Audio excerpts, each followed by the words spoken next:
सब माता लोग के हम प्रणाम करतनी, जितना जुतिया व्रत के करे वाले बानी सब माता बहन के हम प्रणाम करतनी कि बहुत कठिन के व्रत बा जितिया व्रत।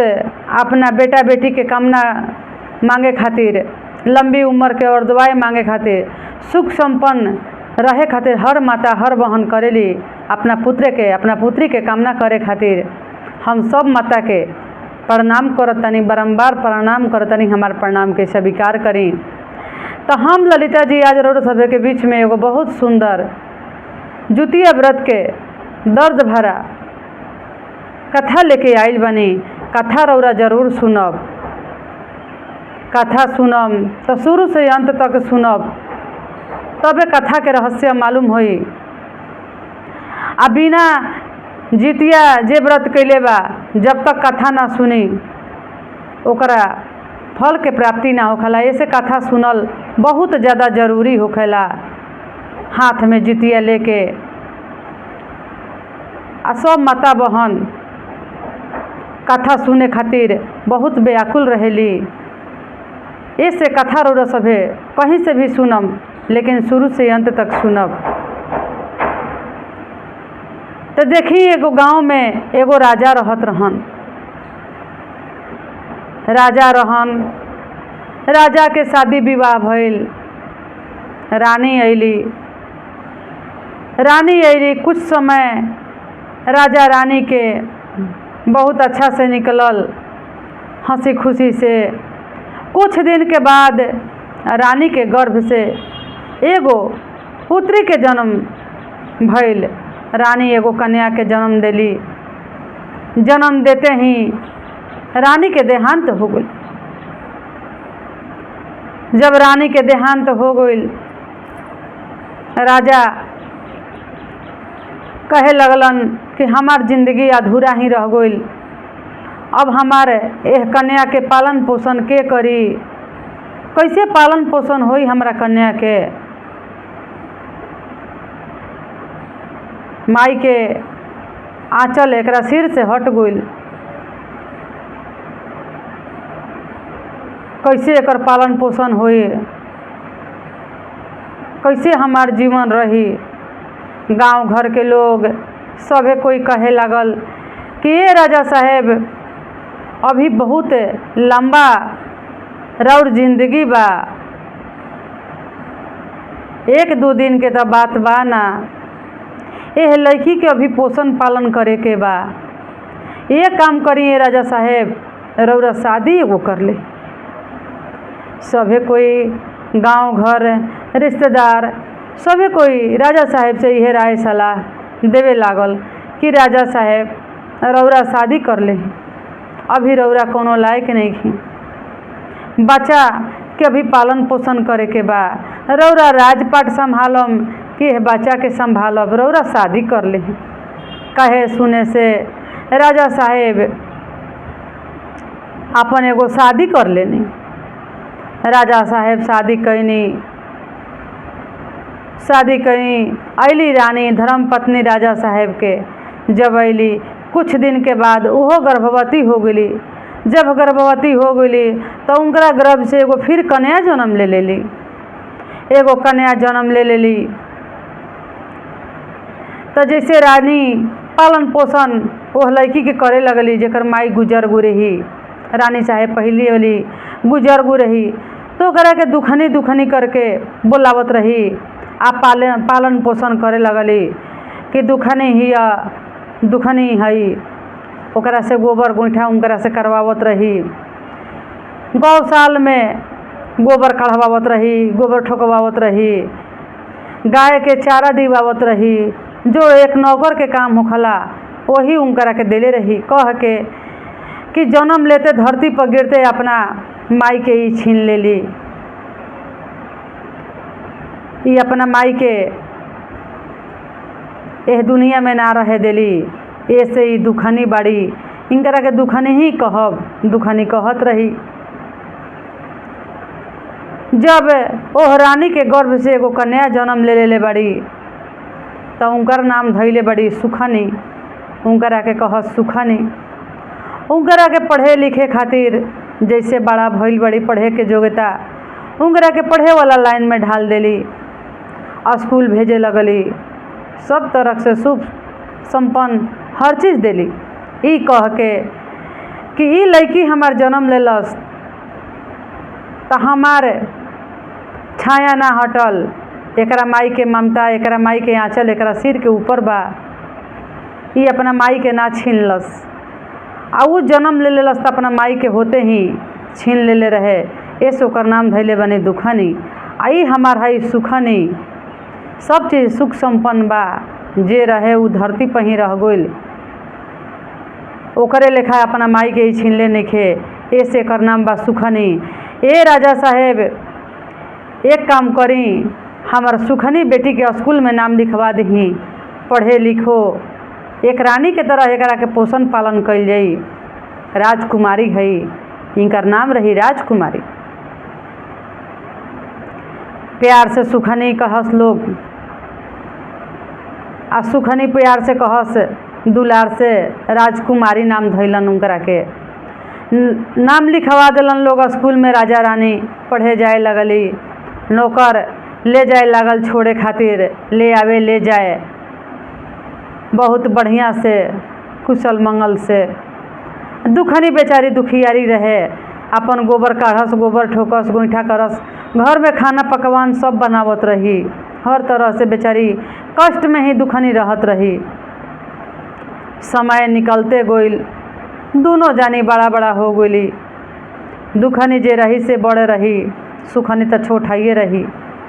रानी कहे लगली राजा साहेब से कि ये राजा साहेब बेटी तौर ऊपर दोनों सियान हो गइल, शादी हमने के कर देवे के चाही, समय अनुसार शादी कर देवे से लोग दुनिया हमने के कुछ कही हंसी ना।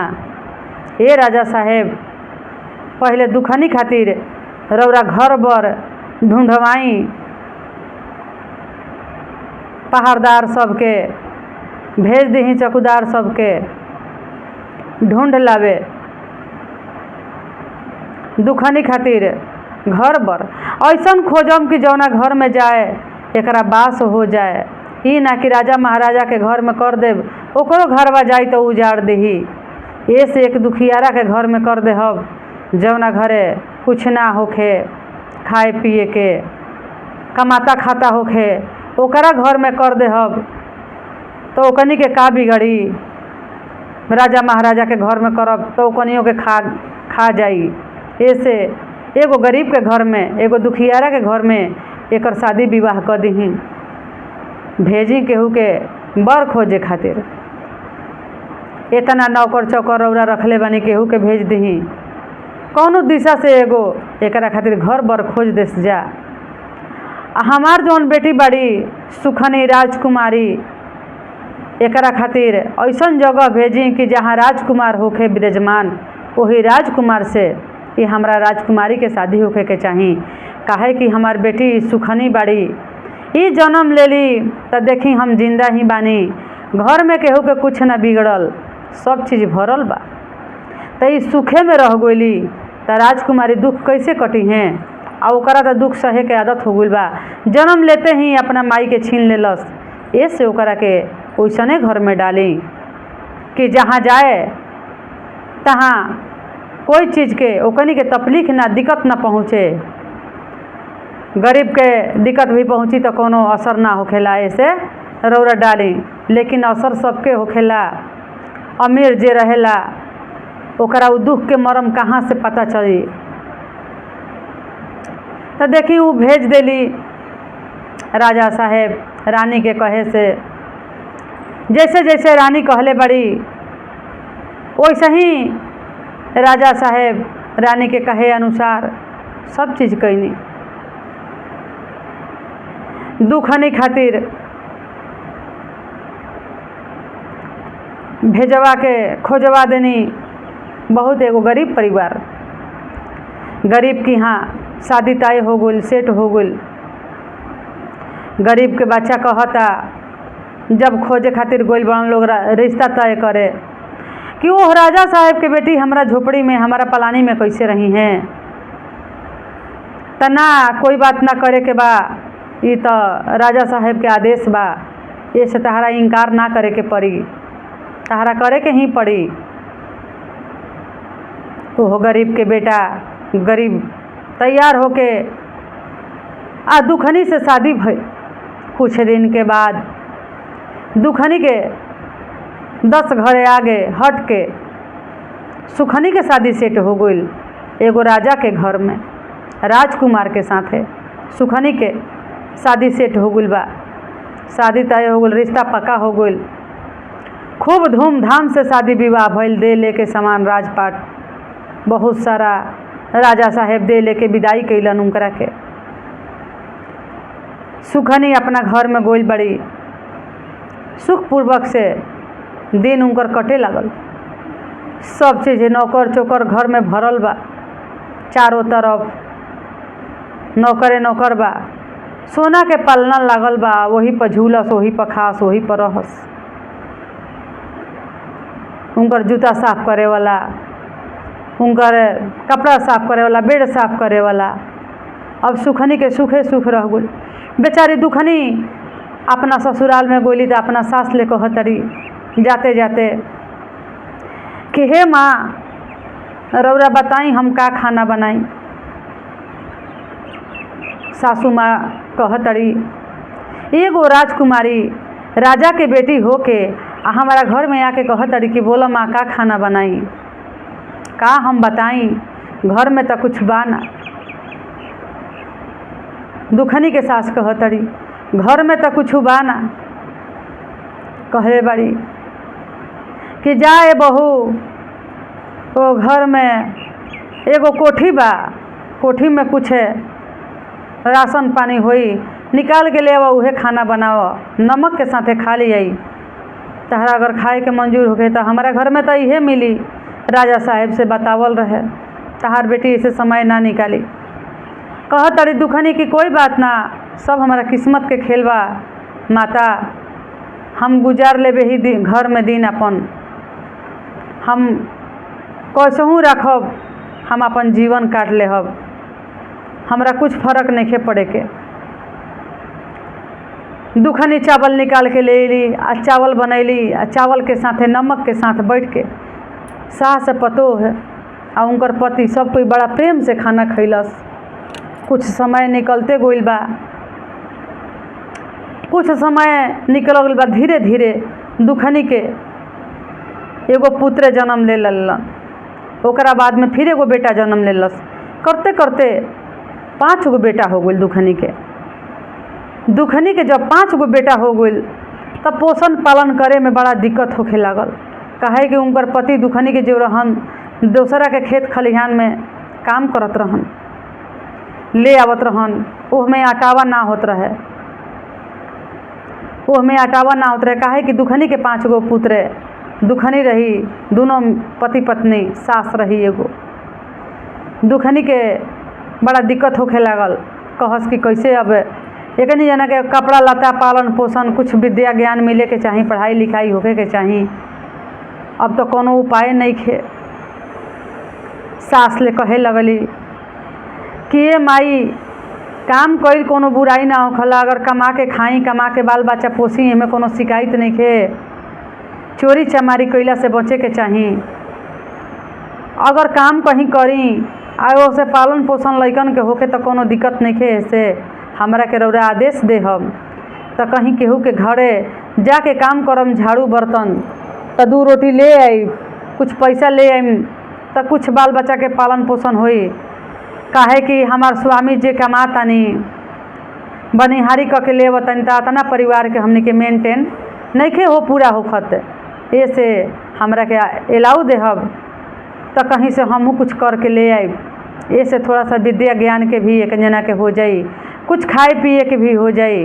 राउर शरीर थक गइल बा, हमरा के आदेश दे दही, काम करे में कोनो शिकायत नहीं खे, कमा के खाए के चाही।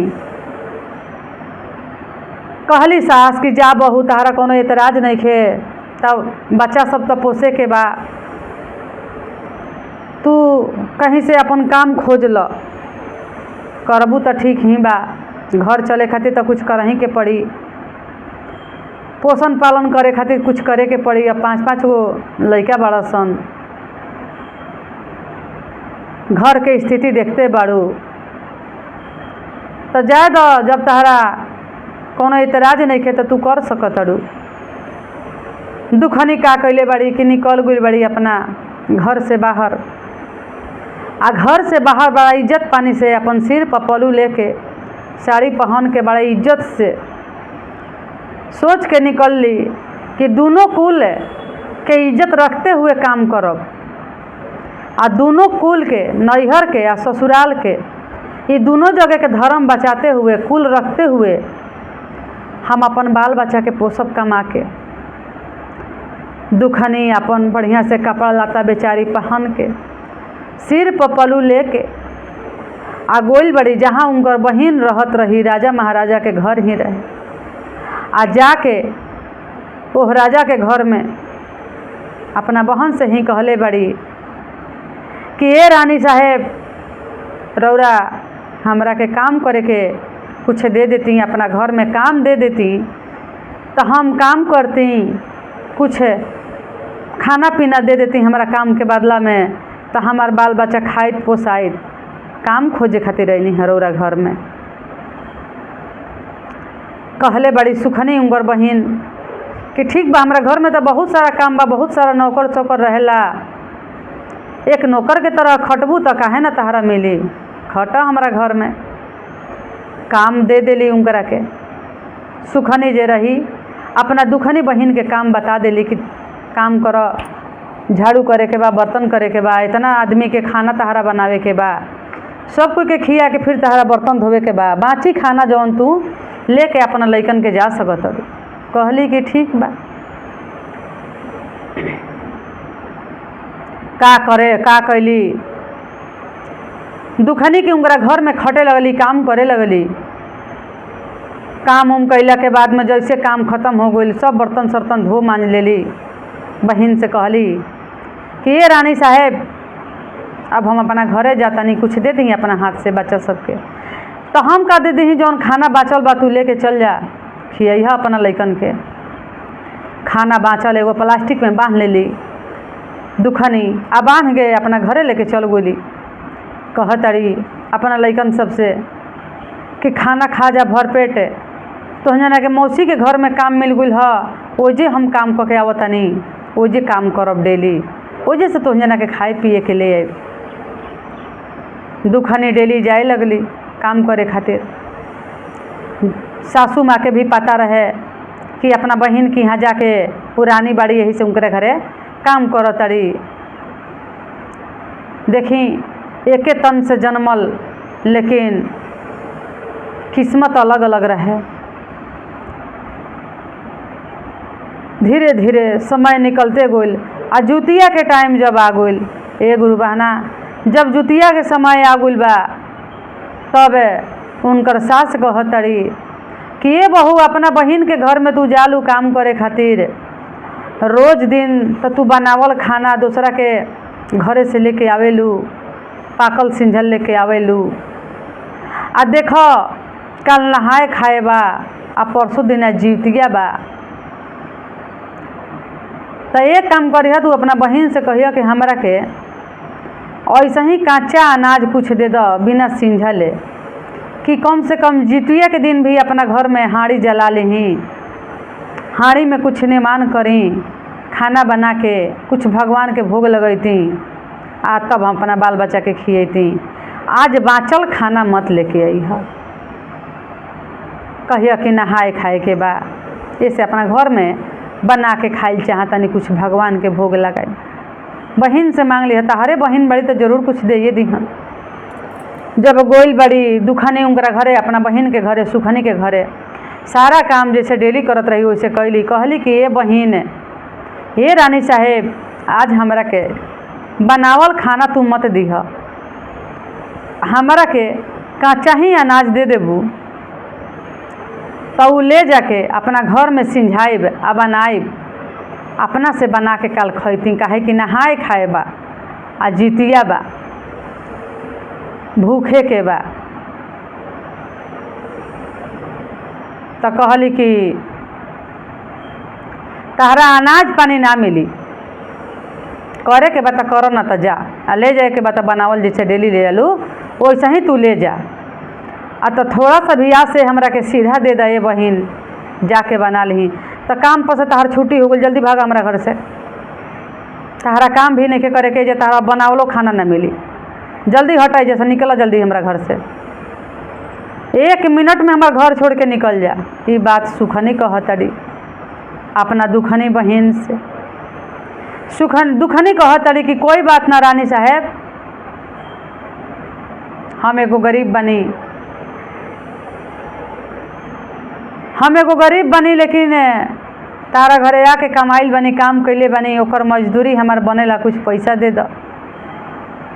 कहतड़ी कि कुछ हमारा घरे पैसा वैसा नहीं के, जो भागे जैसे निकल जा तू जैसे जल्दी। दुखनी कहले बड़ी कि कोई बात ना।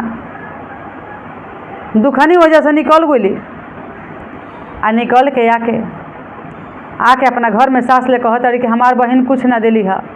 आ एगो देखी कुल्हाड़ी ले बड़ी, आ कुल्हाड़ी लेके कहली कि अगर कहीं से कुछ नहीं लेके आवत तो कल हमारा घर में का बनी, हमारा घर में कल का बनी। हमार सासू माँ कहली है कि लेके आई है घर में बनी, हमार लइकन सब का खई हसन, कुछ तो करे के पड़ी। कुल्हाड़ी लेके दुखनी आ निकल गुल बड़ी, आ जाके जंगल के रास्ता चढ़ गुल बड़ी कि लकड़ी काटब, आ लकड़ी काट के जलावन, आ बाजार में ले जाके बेचब, 2-4 पैसा होई, वही से खरीद के अनाज पानी ले के आके अपना घर में नहाए खाए के खाना बना देहब। आ अपना लइकन सबके खियाई पियाई। ऐसे हमरा लकड़ी काटल बहुत ज़्यादा जरूरी बा। लकड़ी काटे खातिर कुल्हाड़ी लेके निकल गुल बड़ी। जैसे जाताड़ी दुखनी रास्ता में जंगल के ओर चल देले बड़ी, आ जैसे पहुँचल बड़ी जंगल के नज़दीक, वैसे ही एगो गाय माता भेटा गुली। खूब सांझ बिहान भई रही कि अब बच्चा दिहन कि कब बच्चा दिहन, एकदम लदफद हो गई रही गौ माता, आ दर्द से छछनत रही। कहतड़ी गौ माता कि ए बेटी तू कहाँ जाताड़ू, देख तनी हमार पेटवा सुहुरा द कि आसानी से बच्चा दे दीही, तनी हमार पेट के सहला द। का कैले बड़ी दुखनी कि बड़ा प्रेम से उनकर पेट के सहलैले बड़ी, सहलावत ताड़ी। जैसे ही गौ माता ओजे एगो बछड़ा के जन्म दे देली, गौ माता ओजे एगो बछड़ा के जन्म दे देली। कहली कि ए बेटी हमरा के तू जुड़ कर देलू, तहरा सहलावे से बड़ा आसानी से हमार दर्द पीड़ा कम होके देख हम बच्चा के जन्म दे देनी। कुछ दूर पहुँचा ताड़ी, फिर आगे जैसे ही एगो बहुत बड़हन विशाल सांप रहे, आ केचुल से मातल रहे सांप, केचुल से एकदम मातल रहे। तो कहता सांप कि ए बेटी तू कहाँ जाताड़ू, तनी हमार ही शरीर के सहला द त अच्छा से हमार ई केचुल निकल जाओ, हम बड़ा लहर धुन में बानी। दुखनी क्या कैले बड़ी कि बैठ के सांप के सहला देले बड़ी। सांप बड़ा आसानी से बहुत आराम से केचुल के छोड़ देलस। सांप कहता कि बहुत राहत मिलल तहरा सहलावे से, हम आसानी से केचुल के छोड़ देनी। कुछ आगे और बहुत बड़ी जंगल में पहुँच गई। अब जब जंगल में कुल्हाड़ी निकलले बड़ी कि अब लकड़ी काटी, तैसा ही एगो बूढ़ी माता ओजे भेटा गुली। बूढ़ी माता जब भेटैली तब बूढ़ी माता कहतड़ी कि ए बेटी तू का करतड़ू, कहाँ जातड़ू, सुना हमार बात। का बात बा? कहतड़ी दुखनी कि का बात कही ए माई, इतना दिन से तो हमार बच्चा सब भूखे जैसे तैसे खा के रहत रहे, कल जुतिया के नहाए खाए बा, आ हमारा घर में कुछ अनाज नहीं खे, आइल बनी लकड़ी काटे, लकड़ी काट के आ ले जाके बेचब, कुछ पैसा हो जाई, ओसे अनाज पानी खरीद के अपना लइकन सबके बनाइब खियाइब, नहाए खाए करब अपना घर में। रानी साहेब के घर में काम करत रही, हमरा पगार ना मिलल ह, हम आइल बनी लकड़ी काटे खातिर। बहुत गरीब बनी। कहतड़ी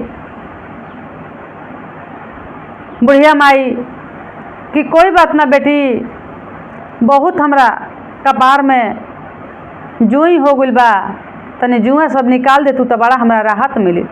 लहर धूम से खुजली से परेशान बने, तनी सुत नहीं पावत। कहतड़ी दुखनी कि ठीक बा माई, द निकाल दे तनी। दुखनी बैठ के लगली उनकर ढील निकाले, जुआ निकाले लगली। तब बुढ़िया माई उनकरे गोड़ पर उनकरे गोदी में सुत गई दुखनी के। अब दुखनी के मन में हो गई, दुखनी बड़ा सच्चा रही, ईमानदार रही।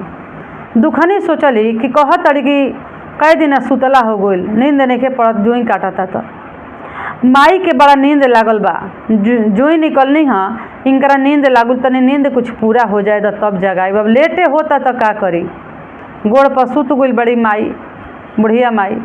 अब दुखनी जगावत नहीं खी कि आराम मिलल बा, सुतल बड़ी। आ दुखनी उनकरा सिर में से एको गो बिन बिन के चुन चुन के निकालते गोली। जब सांझ हो गई, बेर डूबे लागल, तब दुखनी कहतड़ी कि ए माई उठी ना, ए माई उठी ना, ए माई उठी ना, 3 बार कहले बड़ी। तब बुढ़िया माई के नींद खुलल बा। बुढ़िया माई कहतड़ी कि अरे बेटी, तोरा गोदी में बड़ा नींद बढ़िया लागल है, तू जुई निकललू, हमारा सिर के आराम मिलल, हम सुत गई, ठीक कैलू है, जगा देलू है। तो कहतड़ी दुखनी कि माई अब तक गदबेर हो गई, अब बेर डूबे लागल, हम लकड़ी ना कटनी, लकड़ी काट के हम ले जेम तब न कुछ बेचम तो घरे ले जेब, काल कैसे हमार बाल बच्चा खाई, यही से जगावे के पड़ल है, माई माफ़ कर दीह। दुखनी के मन के बात सब बुढ़िया माई समझ गई। आ बुढ़िया माई केहू दोसर ना रहे, जितवाहन गोसाई रही। ओह बुढ़िया माई के भेष में जितवाहन गोसाई रही, बुढ़िया माई के भेष में। कहतनी बुढ़िया माई कि ए बेटी, छोड़ लकड़ी का कटबू, ये एगो पोटली ले ला, देखो ना हमारा लगे एगो पोटली बा, ये पोटलिए ले जा तू अपना घरे, लकड़ी के बाजार छोड़ द, ले जा, ये संभाल के करा के रख दी है, एक बाद में तू जैसन हो वैसन लकड़ी के अपन कटी है, ले जा ई पोटली के, ई तहारा के दे देनी, हम का करब ई पोटली। आ लाल कपड़ा में बांधा रहे। दुखनी कहतली कि ए माई, एह पोटली के हमरा का जरूरत पड़ी, रौर घर में परिवार होई, हमरा के रौरा काहे के देतनी। तो ना, तू ले ला, कोनो चोर चुहेड़ हमरा से छीन ली हसन, तू ले ला ना ई पोटली, तोहरे खातिर हम ले बनी। दे के पोटली इतना कह के अब वजह से बुढ़िया माई अपन समाप्त हो गई। आगे बढ़ली तो उहे नाग सांप भेटैलन। सांप कहतड़े कि ए बेटी सुना, तू जाए लगलू। तो कहतड़ी दुखनी कि हाँ हम जाए लगनी अपना घरे। तो ठीक बा, कोई बात ना। एगो जलते हुए खूब चमकदार एगो पत्थर उठा के देले बड़े नाग देवता कि हई ले जा, आ देखा केहू के दीह मत, अपना घर के जौन भंडार कोना होई वही भंडार कोना में तू रख दीह, आ लेकिन केहू के दीह मत, केहू के देखे ना दीह, एकरा के ले जाई, तहारा मानत है तोहरे खातिर बा। ले लेली, चल देली।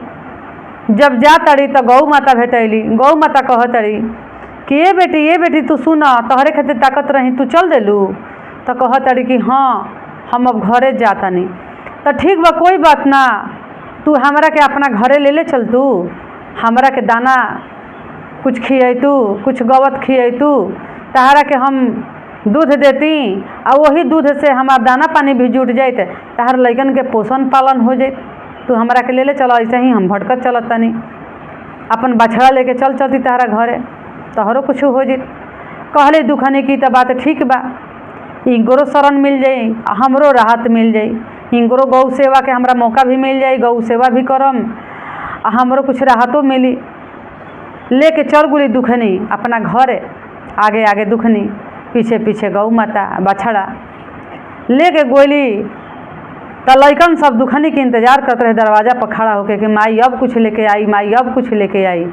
जैसे पहुँचल बड़ी तो सही दुखनी के 5 पुत्र जाके अपना दादी से कहता कि ये दादी ये पिताजी, अपना पिताजी से भी कहता लोग, ये पिताजी देखी ई तो माता जी बहुत चमत्कारी चीज़ लेके आगुनी हमनी के घर में, एगो गाय एगो बछड़ू लेके आगुनी, अब हमनी के खूब खेलम जा, खूब खियाब जा, देखा हमार माता जी तो गाय एगो बछड़ा लेके आगुनी। अपना दादी से दादी भी दौड़ के आ बाहर निकलल बड़ी, आ गाय के हर हुमाद कैली, अपन घर में ले गोली सिंदूर से टिक उक के। दादी उनकर पिताजी भी कहलन कि तो बहुत अच्छा चीज़ भइल कि ले अली, एगो गौ सेवा करे के मौका भी मिलल, लइकन दूध भी खाई हैं, ठीक बा। अब वो जौन ले रही चमकदार पत्थर, वो ले जाके अपना भंडार कोना में रख देली दुखनी। जब पोटली खोला ताड़ी लाल कलर के, तो वो हमें इतना हीरा मोती सोना चांदी भइल कि अब कहे लायक ना। तब कहले बड़ी दुखनी अपना पति से कि ले जाई, ई हमनी के एजा रही तो चोर चूहेड़ कोनो लेके चल जाइ हसन, एकरा के बेच दी, सोनार के बोलाई। सोनार के बोलावल गुल बा कि सोनार पहचानो का चीज़ है। तो सोनार कहता कि तो हीरा मोती सब सोना चांदी के बिस्किट बा, एकरा के तू का करबू, पैसा ले लेबू तो तुहार कुछ काम हो जी, एकरा के हमारा के दे दे देली सोनार के दुखनी। आ दुखनी के बहुत पैसा मिल गल, 1.5-2 करोड़ रुपया मिल गल। वो से अपन महल खूब बढ़िया बनवा लेली, घर दुआर खूब बनवा लेली, हीरा मोती पूरा शरीर में हो गल, लइकन फैकन के कपड़ा लाता सब चीज़ हो गल, खान पियन रहन सहन सब बदलावा आ गल, हर तरह से हो गल, भंडारी भर गल। अब सुखनी के पता चलल बा कि हमार बहनिया घरे इतना कहाँ से धूम धाम बड़ा आवाज़ आवता चारों तरफ से, ओकरा घरे माए के गाना लागल बा, ओकरा घरे पूरा साजन बाजन चलता, ओकर महल बन गइल, पता चले लागल, गांव घर पूरा हलचल कर दिलस कि दुखनी के दिन एको रात में कैसे रातों रात पलट गइल। अब सुखनी बहन दौड़ के अपना दुखनी बहन के घरे आइल बड़ी कि सही बात बा कि झूठ बात बा, कि गाँव वाला हल्ला कैले बा कि दुखनी के रातों रात दिन बदल गइल बा। तब आके अपना दुखनी बहन से कहतड़ी, आइल बड़ी अपना घरे, तो लड़का सब कहे लगलन देख के कि ये माई देखो मौसी आइल बड़ी, ये माई देखो मौसी आइल बड़ी, मौसी आइल बड़ी। तब कहतड़ी बहन दुखनी अपना बहन के सुखनी के कि ये बहन बैठा, पलंग पर बैठावत ताड़ी। तो कहतड़ी कि अरे दुखनी, ई तोरा लगे पलंग, तोरा लगे सोना के झुलुआ, ई महल अटारी कहाँ से रातों रात तू कर ले, तू जरूर कोनो राजा के घर में डाका डलले बड़े, चोरी कैले बड़े। दुखनी बेचारी सच्चा रही। दुखनी कहतड़ी कि ना रे दीदी, ऐसन बात मत कह बहन, हम चोरी केहू के घर में नहीं कैले रानी साहेब, हम तो दुख के मारल तू अपना घरे से भगा देलू, हमारा के ना कुछ अनाज देलू आ ना कुछ पैसा देलू, तू घर से भगा देले रहू। तो हम एगो कुल्हाड़ी लेके जंगल के ओर चल गुनी, लकड़ी काट के बेचे खातिर, अपना लइकन के कुछ ले आके बनाई खियाब घर में। तब गोइनी तो हमारा गाय माता भेटैली, कहली सहलावे के सहलैनी। फिर भेटैले नाग देवता, कहलन कि सहला द के चूल छोड़े के बा, सहलैनी। बुढ़िया माई भेटैली, कहली कि हमरा के जुआ निकाल द, जुआ निकलनी।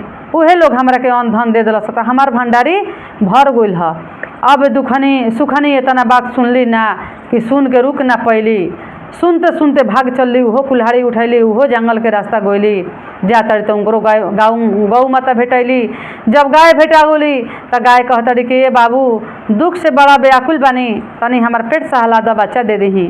कहतड़ी सुखनी कि भागा न त कुल्हाड़ी से काट दे, हम एक रानी होके तहार पेट सहलावे वाला लागत, तनी पेट सहलावे वाला, हम पेट सहलाइब। आगे बढ़ली। सांप कहता नाग देवता कि हम केचुल से परेशान बनी, तनी सहला देबू, आसानी से केचुल के छोड़ देब।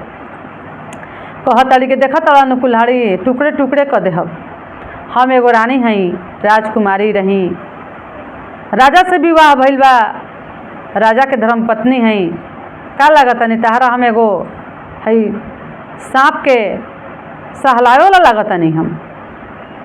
हटाई जैसे आगे बढ़ली। जंगल में पहुँचल बड़ी, उहे जितवाहन गोसाई जितिया माता के रही, बुढ़िया माई के भेष में। कहतड़ी कि ये बेटी देखना हमारा कपार में बड़ी जुई हो गइल बा, तू कौना दुख बे अगर मैं एजा आइल बड़ू कुल्हाड़ी लेके।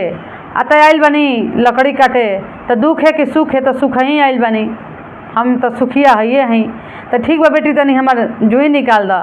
कहली कि ए बुढ़िया अपन औकात देख, हम एगो रानी हई आ तू एगो रानी से अपन तू जुई निकाले के कहतड़ू, ये सब हमारा से काम ना होई।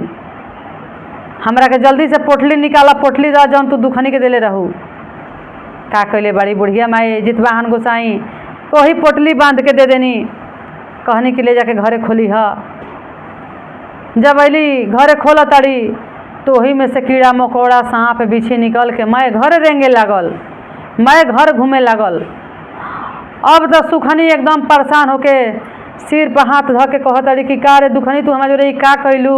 आ दौड़ल दौड़ल दुखनी के पास आइल बड़ी, कहतड़ी कि बहिन दुखनी तू हमारे जोरे कौन बदला ले ले हा, तू हमारा के का कह देले, हमारे जोरे गलती तू कह देले, तू जैसे जैसे बतैले ऐसे जाके हम कही नहीं। आ हमारा घर में मार सांप बिछी गोजर लोटता कीड़ा मकोड़ा, चारों तरफ हमार घर गंदा से फैल गइल, चल के हमार घर साफ कर दे।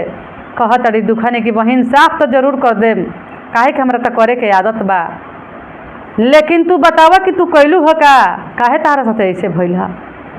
कहतड़ी सुखानी कि जैसे तू कहलू वैसे ही कहनी ह। तब ना पहले तू बतावा कि कैलू ह का, के भेटाइल ह। तो गोनी है तो गाय भेटैली ह। कहतड़ी कि हमार पेट सहला द। तो तू ही बताओ कि हम पेट सहलावे वाला हई, हम एगो रानी आ हमरा के एगो पेट सहलावे के गाय कहती, तो गाय के कहने कि काट के फेंक दे हम। सांप भेटाइल ह, कहता कि केचुल से माथल बनी सहला द, कहने के धारा के टुकड़े टुकड़े क के छितरा दे हम। एगो बुढ़िया माई भेटैली ह, कहतड़ी कि हमरा के जुआ निकाल दे। उनकरा के कहनी ह कि अपन औकात देख, हम एगो राजकुमारी रही, राजा महाराजा से शादी भइल बा, हमरा आनी हई, तोहर हम जुइया कैसे निकाली, तू हमरा के जल्दी वो पोटली दे द। वो पोटली लेके खोलनी ह, ए देखा हमरा पोटली में ऐसा ऐसा चीज़ निकलल ह। तब कहतड़ी कि दुखनी कि देख बहिन हम तो दुखे गुनी, हम ही सोच के ना गुनी कि हमरा के भेटाई के ना, हम सच्चा दिल से गुनी अपना लइकन खातिर कुछ ले आवे कि हम कमा के आ लकड़ी काट के बेच के दू पैसा ले आई, बाल बच्चा के खियाई पियाई। लेकिन हमरा जे जे रास्ता में भेटाइल ओकरा के हम प्रेम व्यवहार कैनी, प्रेम से व्यवहार कैनी। आ तू तो सबके दिल दुखा के आइल बड़ू, तो तहारा साथे तो हो कहीं के बा, यही से तहारा साथे ही भइल बा। ई तहारा पता ना रहे कि जितवाहन गोसाई तहारा भेटैल हन एह जितिया व्रत में। तो तू सब कोई के अपमान करके आइल बड़ू, अहंकार देखा के आइल बड़ू, अपन रानी के भाव देखा के आइल बड़ू, तो तहारा काहे के मिली बढ़िया चीज़। यही से तहारा साथे खराब चीज़ भेटा गुल ह। ये से कभी अहंकार गुमान घमंड अपना सूरत पर, अपना शकल पर, अपना ज्ञान पर, अपना विद्या पर, अपना धन संपत्ति पर कबो ना करे के चाहिए। तब प्रेम से बोले जितवाहन गोसाई की जय। जतना हमार माता पिता माता बहन करे वाला बा जितिया व्रत कथा सब कोई के प्रणाम करतनी, हमार प्रणाम के स्वीकार कर ली, हमार प्रणाम के स्वीकार करें, आशीर्वाद दी।